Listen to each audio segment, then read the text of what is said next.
Tuhan. Mari kita akan puji buat Tuhan. Pujilah aku Tuhan, cobalah aku Tuhan.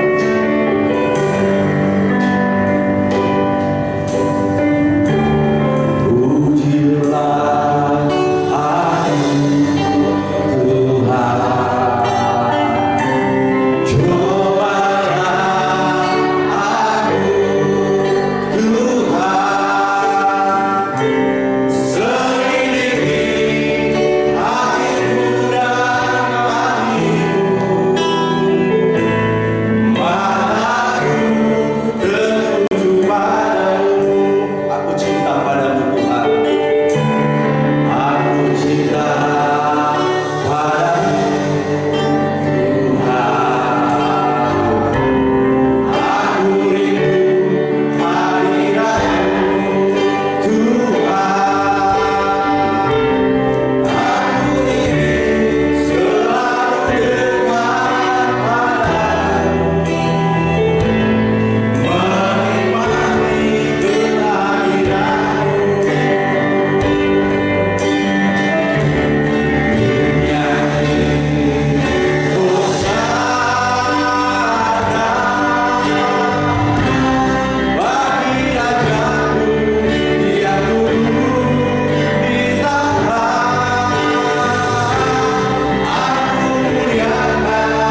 Nyatakanlah padaku untuk kemuliaan nama-Mu. Penuhilah jiwaku dengan kasih karunia-Mu. Haleluya.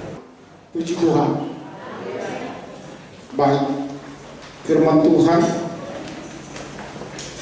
yang kita dengarkan hari ini dalam Kejadian 13 ayat yang pertama sampai 18.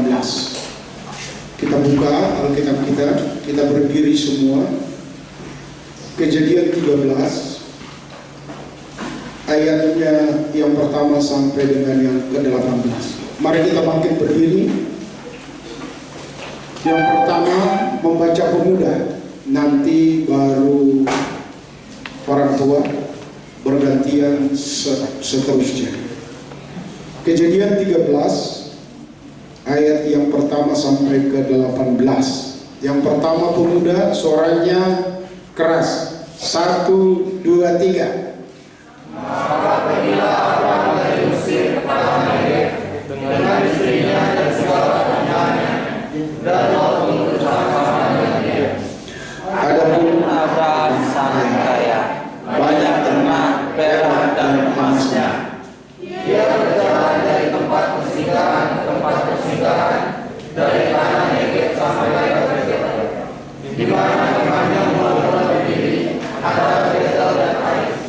Ke tempat mesbah yang dibuat dahulu di sana. Disitulah Abraham memanggil nama Tuhan. Juga Lot yang ikut bersama-sama dengan Abraham mempunyai domba dan lembu dan ternak. Tetapi ini tidak cukup luas bagi mereka Untuk dia bersama-sama, sebab harta milik mereka amat banyak, sehingga mereka tidak dapat diam bersama-sama. Karena itu terjadilah perkelahian antara para gembala Abraham dan para gembala Lot. Waktu itu orang Kanaan dan orang Filistia di negeri itu. Maka berkatalah Abraham kepada Lot, janganlah kiranya ada perkelahian antara aku dan engkau, dan antara para gembalaku, sebab kita ini kerabat. Bukankah seluruh negeri ini terbuka untuk engkau? Baiklah pisahkan dirimu daripadaku.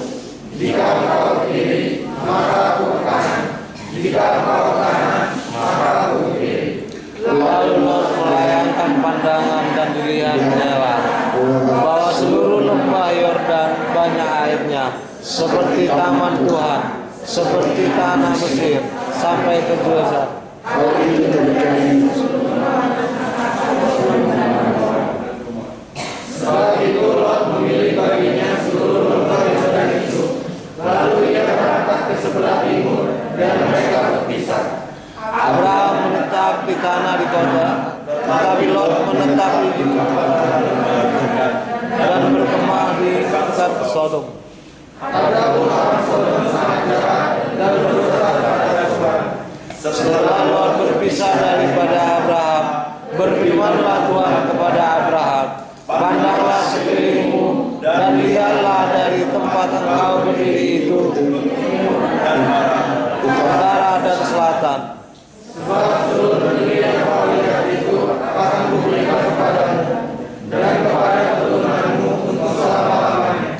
Dan aku akan menjadikan keturunanmu seperti lembu tanah, Sehingga jika seandainya ada yang dapat menghitung detik tanah, keturunanmu akan dapat juga. Bersiaplah dan jalanilah negeri itu menurut panjang dan lebarnya, sebab kepadamu lah akan kuberikan negeri itu. sama-sama. Sesudah itu Abraham memindahkan keturunan dan menetap di dekat Hebron, lalu didirikannya mesbah di situ bagi Tuhan. Puji Tuhan. Silakan duduk. Hari ini kita akan belajar teladan dari Abraham untuk kita mengerti dan nanti akhirnya kita bisa kerjakan. Di sini Abraham itu sangat diberkati. Di sini dikatakan sangat kaya raya. Karena begitu diberkati Tuhan, maka tempat itu untuk Abraham dan Lot tidak cukup lagi. Tidak cukup lagi. Dan karena itu Lot dan Abraham ini luar biasa, khususnya Abraham yang saya perhatikan. Abraham berkata, ini sudah terlalu banyak, kita sangat diberkati Tuhan. Tetapi ada saya lihat yang aneh, para gembala dan gembalaku itu sudah jadi bertengkar. Dan yang kedua, antara kau dan saya jangan sampai lagi bertengkar. Saudara,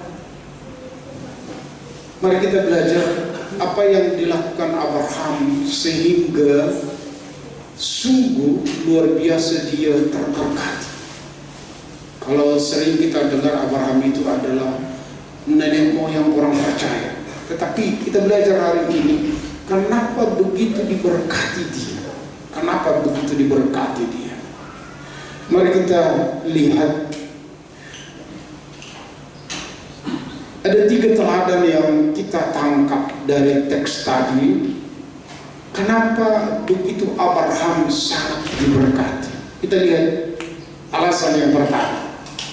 Alasan yang pertama, Abraham selalu mendirikan mezbah. Ini kata kunci. Selalu, dimanapun dia selalu mendirikan mezbah. Jadi saudaraku, kita baca dulu ayatnya yang ketiga ini. 1, 2, 3. Ia berjalan dari tempat persinggahan ke tempat persinggahan, dari Karmel sampai dekat Betel, di mana kemahnya mula-mula berdiri antara Betel dan Ai. Jadi begitu dia sampai di Betel, yang dikerjakan tidak ada yang lain, mendirikan mezbah. Apa itu mezbah? Di dalam perjanjian lama, disitulah Tuhan hadir. Dan yang kedua, disitulah orang berdoa untuk bertemu dengan Tuhan. Jadi waktu tiba di Betel, yang dilakukan pertama oleh Abraham adalah mezbah. Ini satu pelajaran buat saudara dan saya, ya. Dan ayatnya yang keempat ini, ke tempat mezbah yang dibuatnya dahulu di sana. Disitulah Abraham memanggil nama Allah. Disitulah Abraham memanggil nama Allah. Di dalam perjanjian lama tidak seperti sekarang di dalam perjanjian baru.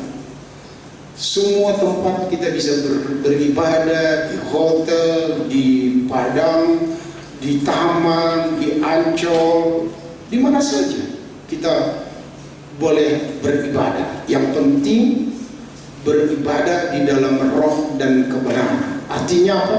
Di dalam roh dan kebenaran, kita tidak pernah dibatasi oleh ruang dan waktu, di mana saja. Kalau saudara lihat ceritanya itu, maka yang pertama arti beribadah di dalam roh dan kebenaran itu, arti yang pertama adalah dimanapun kita bisa menyembah Tuhan. Yang penting di dalam roh dan kebenaran. Puji Tuhan. Jadi kalau ada pemberkatan di Taman Ria itu biasa sekarang. Kalau dulu nggak boleh, hanya di tempat di mana ada mezbah, dan orang pun berkumpul hanya di mezbah itu. Bayangkan, ribuan kilometer dari Afrika mereka harus ke Yerusalem. Waktu di sana ada bait Allah, hanya di situ. Tetapi Yesus datang, itu dirubah semuanya. Dimanapun kita beribadah, yang penting di dalam roh dan kebenaran. Disitulah Abraham memanggil nama Tuhan. Jadi kenapa Abraham itu selalu diberkati? Di sini dikatakan kaya raya, dan ladang-ladang tidak ada lagi tempat untuk ternak. Karena apa? Karena begitu banyak, tidak ada lagi tempat. Jadi apa yang menyebabkan dia selalu diberkati adalah mendirikan mezbah. Saudara, ini adalah satu pelajaran kepada saudara dan saya. Jika saudara konsisten membuat ibadahmu di rumah setiap hari, kunci kita menerima berkat yang luar biasa. Jika engkau konsisten beribadah, berdoa, memanggil nama Tuhan di rumahmu, di kamarmu, di mana saja, itu adalah kunci untuk kita boleh menerima berkat yang luar biasa. Tidak berkat biasa-biasa saja. Di sini dikatakan, maka Abraham diberkati luar biasa. Keturunannya diberkati luar biasa. Semua pekerjanya diberkati luar biasa. Syaratnya apa? Di mana Abraham berada, selalu yang diutamakan adalah memanggil nama Tuhan, menyembah Tuhan, berdoa kepada Tuhan. Ini yang pertama. Jadi kalau saudara dan saya mau menerima yang luar biasa dari Tuhan, maka pertama kamu harus selalu berdoa, berlutut.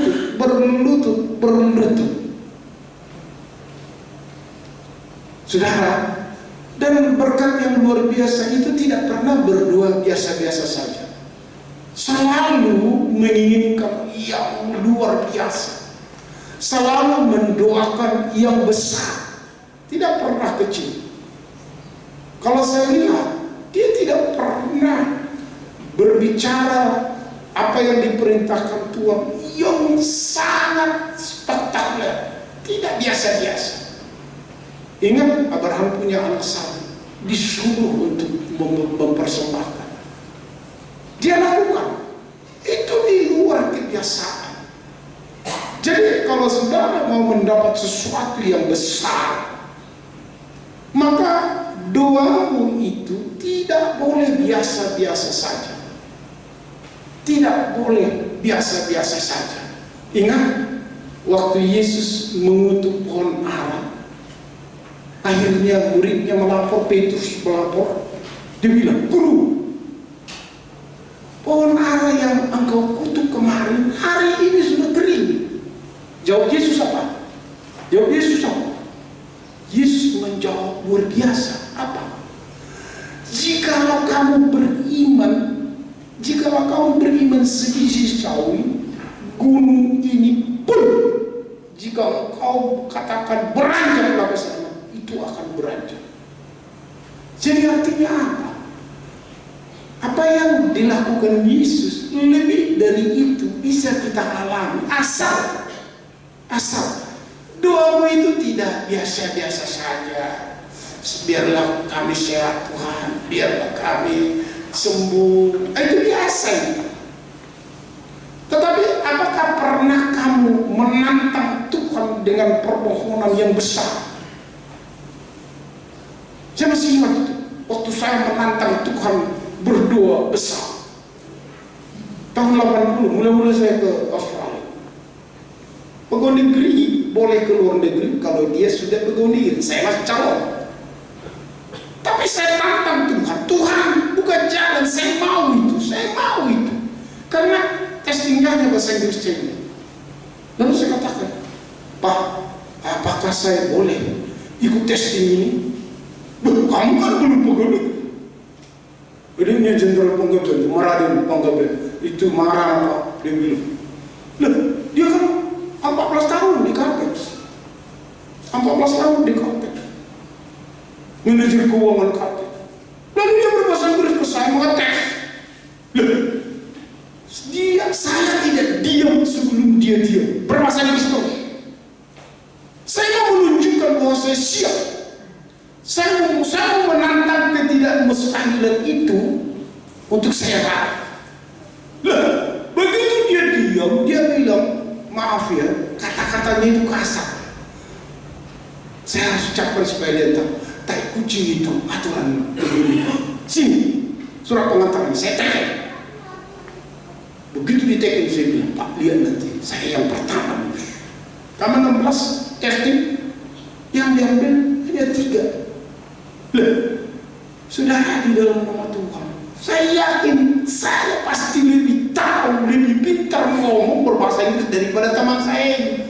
Karena kami waktu di SMA Katolik 3 kali seminggu harus belajar conversation dengan frater orang Belanda itu. 2 kali kurang dari 7 bertutur itu tidak bisa. Saudara, pertama, kalau kamu mau mendapat yang besar, doamu itu jangan biasa-biasa saja. Jangan biasa-biasa saja. Tuhan, biarlah aku dapat nanti lulus. Itu biasa. Tapi kalau kamu katakan, Tuhan, aku mau 5 besar, itu lain itu. Lain itu. Lain itu. Seperti Abraham ini saya lihat manusia yang betul-betul aneh, tetapi fakta. Kenapa? Ditantang Tuhan mempersembahkan anaknya. Mau. Anaknya itu nanya apa? Ini sudah ada kain, Bapak. Di manalah domba yang mau kita persembahkan? Jawabnya sederhana. Nanti Tuhan tunjukkan, bayangkan. Tapi dalam hatinya tetap akan mempersembahkan anaknya itu. Luar biasa. Saya mau ajak saudara dan anak-anak muda ini menentang ketidakmustahilan menurut pikiran orang. Menantang ketidakmustahilan. Itu tidak mungkin menurut otak. Jangan. Firman Tuhan ini mengajar saya dari dulu. Tantang itu ketidakmungkinan. Menurut orang tidak mungkin. Tapi kalau Tuhan mengizinkan, why not? Saya sangat sering mengalami hal ini. Saya sangat sering menantang ketidakmungkinan. Menurut orang tidak boleh, tetapi menurut Tuhan boleh. Puji Tuhan. Tapi syaratnya, ingat, syaratnya berdoa. Seperti yang sering saya katakan. Saya dengan ibu itu pernah berdoa setiap pagi, hanya mengatakan, Tuhan, saya satu lulus ke Jepang. Hanya yang dari 3. Ada 616 yang testing. Saya bilang, Tuhan, saya mau melihat kuasa. Tantang ketidakmungkinan. Orang bilang, itu kan kecil. No. Coba anak-anak muda, bapak-bapak yang masih muda, kamu jangan bekerja biasa-biasa saja. Coba minta sesuatu yang spektakuler, yang tidak biasa. Lihat perkataan Yesus. Guru, yang kamu butuh kemarin sudah kering. Apa yang dikatakan Yesus? Lebih dari itu kamu dapat terima, asal kamu punya iman. Gunung ini pun kamu katakan pindah derajat ke sana, akan pindah. Artinya apa? Tuhan menantang kita. Tuhan memohon kita jangan berdoa biasa-biasa saja. Kalau kamu berdoa biasa-biasa saja, kalau kamu memohon yang biasa-biasa saja, hasilnya akan biasa-biasa saja. Firman Tuhan ini mengajar saya dari dulu. Tantang, walaupun orang bilang tidak. Tuhan bisa bekerja dengan caranya sendiri. Puji Tuhan. Syaratnya di dalam doamu itu, di dalam kamu memanggil Tuhan itu, utamakan dia, utamakan dia, utamakan dia, utamakan dia. Puji Tuhan. Itu sebabnya kalau kamu mendengarkan firman Tuhan di sini, bukan untuk saya, bukan untuk dirimu sendiri supaya kamu jadi orang yang terpakai di keluargamu, di bangsa dan negara kita ini. Puji Tuhan. Puji Tuhan. Mendirikan mesbah. Disitulah Allah memanggil. Disitulah Abraham memanggil. Bayangkan, sampai tidak ada tempat untuk kekayaan dia, kambing domba. Saya yang pertama ingat, dimanapun kamu, utamakan doa dengan sungguh-sungguh. Saya bangga tadi, waktu Bapak Guru Ninggul berdoa, terasa ada sesuatu getaran di dalam hidupku. Waktu dia berdoa dengan sungguh-sungguh. Itu sebabnya sehebat apapun teknologi untuk membuat internet atau Zoom, tidak akan mungkin menyamai kita kalau kita bertatap muka langsung beribadah kepada Tuhan. kehadiran Allah, emosi kita itu tidak mungkin sama seperti beribadah langsung seperti ini. Puji Tuhan.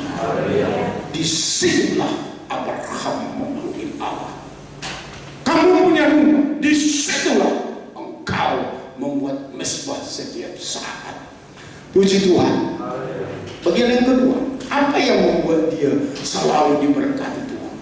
Kita baca ayatnya yang ke-8. 1, 2, 3. Maka berkatalah Abraham kepada Lot, janganlah kiranya ada pergaulan antara aku dan engkau, dan antara para kepalaku dan para kepalaku, sebab kita ini kerabat.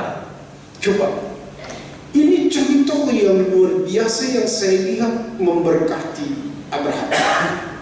Sering kita kalau mengalah, sering kita kalau orang lain dapat, ada rasa jealous, ada rasa kurang enak. Kalau dia dapat lulus, kalau dia dapat ini, kita kurang enak. Sering ada perasaan kurang enak. Itu manusiawi, manusia. Tapi pelajaran yang saya tangkap dari Abraham ini adalah, maka berkatalah Abraham. Siapa yang lebih tua? Abraham. Bertengkar para gembalanya, dan dia si Lot ini sudah ayahnya, dan dia berkata, apa? Janganlah kamu seperti itu. Janganlah gembalamu bertengkar dan gembala. Tidak ada artinya. Saudara perhatikan, jangan ada perkara, jangan. Siapa yang bisa mengalahkan dirinya di dalam satu pertengkaran, pasti dia lebih diberkati. Pasti dia. Lihat di dalam satu keluarga, perhatikan, orang yang rakus akan harta orang tua, tidak peduli, diberkati tidak? Tidak. Saya perhatikan orang Batak yang rakus menguasai harta orang tuanya, tidak akan pernah mendapat kebaikan. Tetapi orang yang mengalah itu adalah orang yang diberkati Tuhan. Kadang-kadang kita berpikir, ya kalah ya, dia yang dapat ya. Tetapi kalau kamu benar seperti Abraham ini, janganlah ada perkelahian di antara aku dan engkau. Saya masih ingat tanah kami di kampung dibeli oleh bapak saya. Hula mama saya itu kata, ada surat di tangan saya. Saya bawa, karena saya dengan ibu yang tahu itu harta milik dari orang tua di kampung. Yang memulai, yang mengolah tanah itu, inilah tanah beliau. Gitu. Tahu-tahu keluarga ini mengatakan itu bukan tanah. Saya lihat ngotot, saya lihat, saya bilang, sepanjang yang saya tahu, orang yang penipu-penipu itu pasti nggak akan bagus. Kalau saya macam-macam dia bilang, tapi saya bilang, no, udah, kalau dia mau itu silahkan. Kita mau lihat, Tuhan akan bertindak benar. Siapa yang benar di dalam satu kasus? Berapa hasilnya setiap tahun itu diambil oleh saudara saya di kampung. Kami memang nggak ada di kampung. Tapi karena baiknya mama saya, lalu dia bilang, udahlah, pokoknya olahlah itu untuk kemajuan dari Maiki, Paramaki. Di daerah dulu itu sudah banyak persoalan. Tetapi saya pikir, saya bilang sama abang saya, no, tidak. Apalah artinya itu? Lebih dari itu Tuhan sanggup memberi untuk kita. Saudara, saya lihat mereka itu seolah-olah tertawa-tertawa, tapi saya lihat nggak benar. Mengalah, dan kalau ada orang yang membisu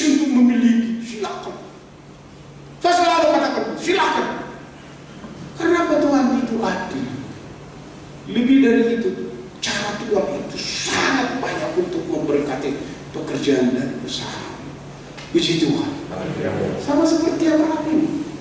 Janganlah ada pertengkaran. Janganlah ada pertengkaran. Nah, yang lebih hebat kita lihat bagian yang ketiga ini. 1, 2, 3 judulnya. Rela menyerahkan haknya kepada Lot. Waktu mereka bertengkar, apa yang dikatakan Abraham? Terserah kamu. Kalau kamu ke kiri, aku ke kanan. Kalau kamu ke kanan, aku ke kiri. Silakan pilih. Lalu dipandang Lot, lembah Sungai Yordan itu sangat subur dan banyak airnya. Itu pandangan mata. Lalu dia berkata, inilah untuk saya.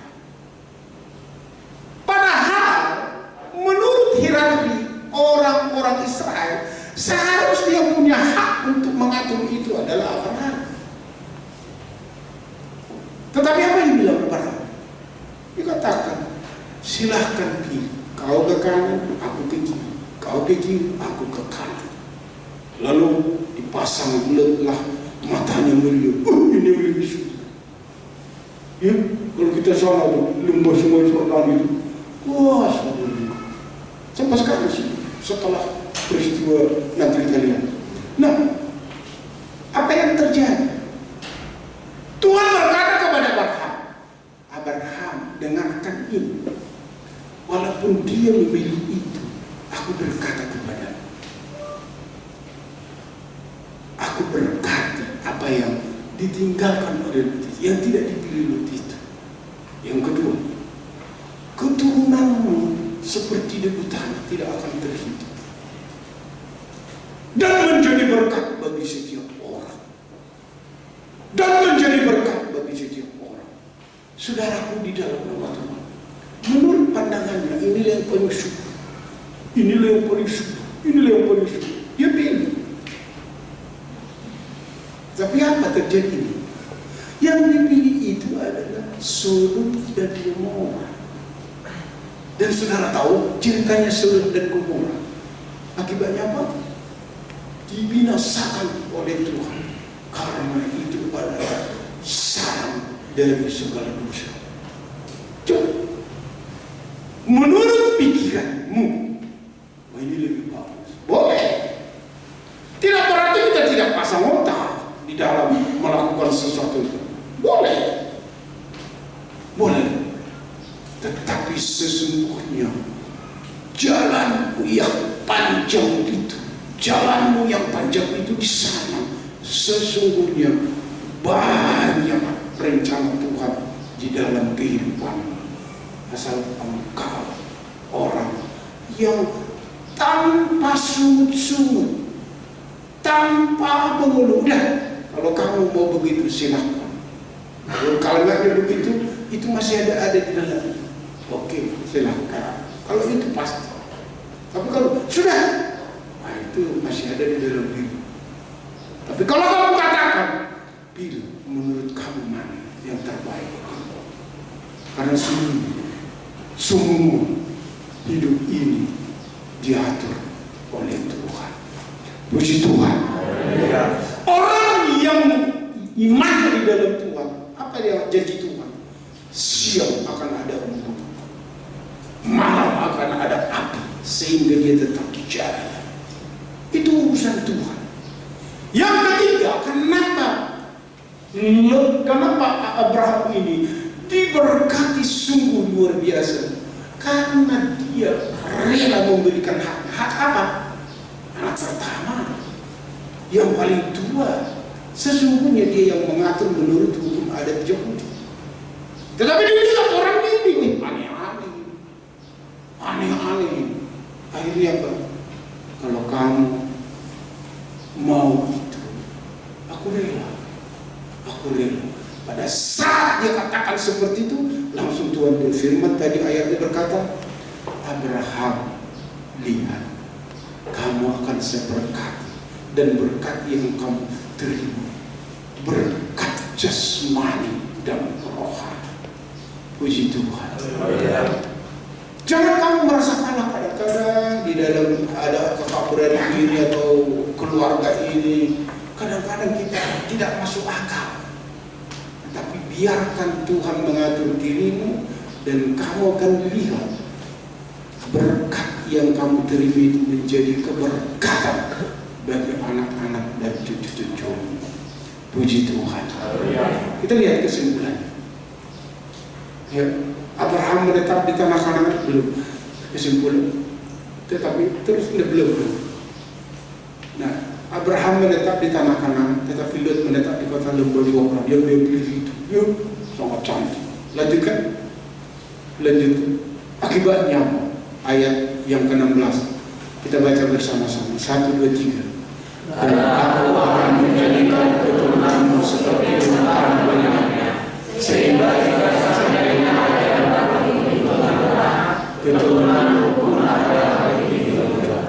Jadi Abraham sangat diberkati. Waktu mereka pisah, apa yang dilakukan oleh Abraham? Di dalam ayat yang terakhir dikatakan, saya akan baca untuk kita bagian yang terakhir.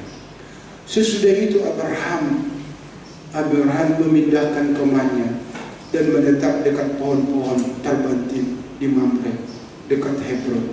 Lalu dirikannya mezbah di situ bagi Tuhan. Jadi dia tidak pernah lupa apapun yang dia alami. Itu sebabnya orang Batak selalu apa yang pertama kalau merantau, amam perjulu dulu gereja itu adalah Alkitab. Amam di dia berudah pergi cari di mana kamu dapat beribadah. Puji Tuhan. Kalau kita mengutamakan beribadah kepada Tuhan, dia luar biasa dampaknya yang akan kita terima. Sekarang kita lihat Sodom dan Gomora dimusnahkan. Yang menurut mata Lot itulah yang paling sulit. Menurut mata Lot itulah sumber air yang paling banyak. Tetapi itu semua musnah.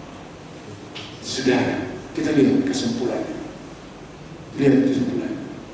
Teladan Abraham itu apa? 1, 2, 3. Selalu mendirikan mezbah. 2. Selalu damaian. Yang ketiga, Rela menyerahkan haknya pada Lot. mari kita bangkit.